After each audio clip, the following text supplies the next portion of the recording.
Halo guys, welcome to channel Storytel bersama gue Fandi. Di video kali ini gue akan menceritakan tentang kisah atau misteri tentang Atlantis, dan kita akan membahas tentang teori-teorinya. Penasaran dengan storynya? Here we go, the story guys.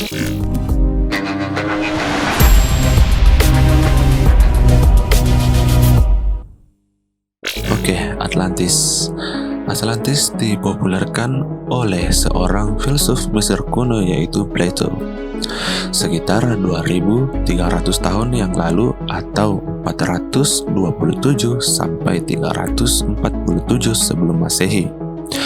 Plato sendiri adalah filsuf yang sangat pintar dan biasanya dia menulis tentang fakta ketimbang fiksi. Nah, pertama kalinya Atlantis disebut ada di dalam bukunya Plato yang berjudul Timaeus dan Critikas. Dari buku itu di seksinya yang dimana dia membahas Atlantis, bahasanya itu sangat detail. Hampir seakan seperti dia sedang menulis buku sejarah. Dari bukunya Plato, Atlantis itu ada jauh sekali bahkan sebelum Plato lahir. Dan untuk waktu yang lama cerita Atlantis itu cuma dilihat sebagai legenda atau semacam dongeng. Sampai di tahun 1870 ada seorang laki-laki yang membaca satu buku yang bernama The Iliad. The Iliad ini yang dibuat oleh Homer adalah satu buku yang sangat terkenal dan menceritakan tentang satu kota yang hilang bernama Troy. Nah, ketika si laki-laki ini yang sedang membaca The Iliad tiba-tiba terinspirasi kayak gimana kalau sebenarnya kota ini asli. Nah, dia pun pergi mencoba untuk mencari kota yang hilang. Akhirnya dia pun pergi dan mencari kota yang hilang berdasarkan pada buku The Iliad, yaitu Troy. Dan dia menemukannya. Ternyata yang ditulis sama Homer di dalam buku The Iliad itu adalah kota yang asli. Nah, dari situ orang-orang mulai kayak gimana kalau ternyata Troy kota beneran, gimana kalau ternyata Atlantis karyanya Plato itu juga beneran. Pada saat itu tiba-tiba semua orang tersadar dan tergugah untuk mencari tahu kebenaran gimana kalau ternyata cerita-cerita yang ditulis para filsuf lama itu sebenarnya terinspirasi oleh kisah asli. Ternyata dari hari ini mungkin sekitar 10.000 tahun yang lalu. Lalu dijelaskan bahwa Atlantis terletak di Laut Atlantis, outside the Pillar of Hercules. Di luar pilar Hercules, dan Atlantis merupakan satu kota yang besar, kuat, dan jauh lebih canggih dari kota-kota lainnya. Atlantis ada di sebuah pulau dikelilingi gunung-gunung dan alam yang indah, memiliki binatang-binatang eksotis, dan kotanya sendiri dikelilingi oleh 3 cincin dan pelabuhan yang lebih aneh lagi. Plato menuliskan dimensi tepatnya Atlantis. Jadi dia menuliskan dengan detail luasnya Atlantis, bentuknya, penempatannya, orang-orangnya kayak apa. Dan dari detail-detail yang dituliskan, para sejarawan percaya bahwa Atlantis sangat-sangat canggih. Sampai pada 10.000 tahun yang lalu, mereka sudah memiliki elektronik setara dengan apa yang kita punya hari ini. Di bukunya Plato, dia menjelaskan bahwa Atlantis merupakan tempat yang sangat damai dan orang-orangnya sangat baik. Namun ketika iri, kedengkian, dan korupsi pun muncul dan mereka dihancurkan oleh Poseidon yang merupakan dewa laut. Walaupun Plato menuliskan bencana alam semacam tsunami, gempa bumi, banjir, longsor, atau sebagainya. Oke, sekarang kita masuk ke beberapa alasan kenapa banyak orang mempercayai Atlantis adalah tempat yang nyata. Kita akan membahas sedikit-sedikit teori tentang Atlantis. Nah, salah satunya adalah teknologi Antikythera. Antikythera merupakan alat misterius yang ditemukan di dasar laut di dalam kapal karam 1000 tahun sebelum Masehi. Mesin yang juga disebut sebagai komputer pertama ini adalah jam astronomi.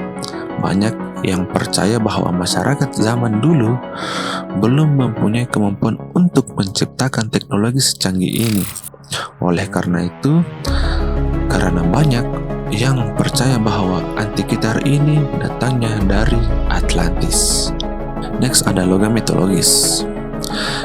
Kenapa Plato menyebutkan di bukunya bahwa Atlantis adalah kota yang berkilauan dengan lampu dari orichalcum atau semacam logam mulia? Pada tahun 2015, arkeolog menemukan 39 balok orichalcum di bangkai kapal yang berasal dari abad ke-6 sebelum Masehi. Penemuan tersebut dianggap sangat-sangat unik karena itu adalah pertama kalinya logam tersebut ditemukan. Oke, yang selanjutnya jangkar kuno. Menurut Plato, Atlantis terletak di Pillar of Hercules yang merupakan nama kuno untuk daerah dekat Selat Gibraltar. James Cameron, sutradara dari film dokumenter Atlantis Rising, mengungkapkan bahwa mereka menemukan jangkar kuno tepat di selat tersebut, dan mereka mengklaim bahwa penemuan jangkar ini bisa menjadi bukti adanya pelabuhan Atlantis. Walaupun di bukunya itu sangat menjelaskan dengan detail di mana Atlantis berada, tapi karena bukunya sudah lama, sekitar 2300 tahun yang lalu, dan Atlantis ada sekitar 9000 sampai 10.000 tahun yang lalu. Jadi bumi kita sudah tidak seperti bumi pada zaman dahulu. Dataran-dataran bumi pun sudah bergerak berpindah-pindah sebagaimana mestinya. Detail-detail yang ditulis Plato sudah tidak bisa diaplikasikan secara literal, melainkan hanya bisa digunakan sebagai acuan. Dari situlah muncul ratusan bahkan ribuan teori akan di mana Atlantis sendiri itu berada. Nah, salah satu teori yang pertama itu adalah Atlantis ada di Santorini. Salah satu teori yang paling logis adalah bahwa Atlantis berada di pulau Yunani kuno, Thera. Daerah-daerah itu sekarang juga disebut dan dikenal sebagai Santorini. Sekitar 3.600 tahun yang lalu terjadi letusan dari gunung berapi yang melenyapkan setengah dari wilayahnya. Dan ahli geologi menyatakan bahwa topografi Santorini sesuai dengan apa yang dijelaskan Plato tentang Atlantis. Oke, next, teori selanjutnya adalah Atlantis ada di bawah Indonesia. Banyak sekali orang percaya bahwa Atlantis dulunya ada di Indonesia atau sekarang berada di bawah perairan Indonesia. Jadi banyak orang yang percaya bahwa di bawah kita ada Atlantis. Banyak orang yang percaya bahwa Atlantis ada di Indonesia. Ada puluhan, bahkan ratusan alasan yang bisa orang cari. Salah satunya adalah ciri-ciri alam yang tidak bisa dipungkiri, mirip sekali dengan deskripsinya Plato sama Indonesia, yaitu datarannya rata, halus tak bergelombang, binatang eksotis, dikelilingi laut, dan dipenuhi tumbuhan-tumbuhan eksotis. Menurut Plato, Atlantis berada jauh di Samudra Atlantis. Namun karena dataran bumi sudah berubah, ada kemungkinan besar bahwa tempat yang dimaksud itu sekarang adanya di Samudra Hindia bagian timur, dan daratan barat Indonesia dulu ada di hamparan barat Sundaland. Sundaland adalah hamparan benua yang membentang bagian selatan India, Sri Lanka, dan Indonesia. Plato menjelaskan bahwa Atlantis itu dekat dengan pulau-pulau di benua di sekitarnya, dan juga lebih besar dari gabungan Libya dan Asia Kecil.